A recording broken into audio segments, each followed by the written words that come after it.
Guys, তোমরা কেমন আছো সবাই বলো। আর আজকাল যা গরম পড়েছে, কে আর ভালো থাকবেন, তাই না? তো ভাই আর বোনু বানাচ্ছে রসনা। ওদের তো আর কাজ নেই খেয়ে দিয়ে, তাই ওরা এইসব করে বেড়াচ্ছে। তো ওটা খেয়ে পরে তারপর বাইরে এলাম। বাইরে দেখো কত রোদ, কত গরম, তার মধ্যে এরা খেলাধুলো করছে, ভাই আর ভাইয়ের দুটো বন্ধু।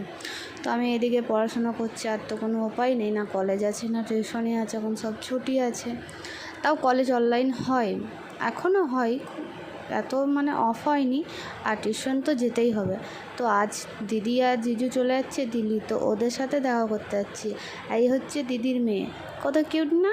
কিন্তু চলে যাচ্ছে, আর তো দেখা হবে না, আবার সে 3-4 মাস পর। আর এদিকে মামা ব্যাগ নিয়ে যাচ্ছে, আর এখানেও ওর মামার সাথে খেলছে, আমার ভাইয়ের সাথে খেলছিল। আর ডাকতে শিখেছে, এখন ডাকছে। তারপরে এরা ট্রেনে চেপে গেলো, আমিই চাপাতে যাচ্ছিলাম ট্রেনে। তো ওকে দিয়ে পরে চলে এলাম। তো ওরা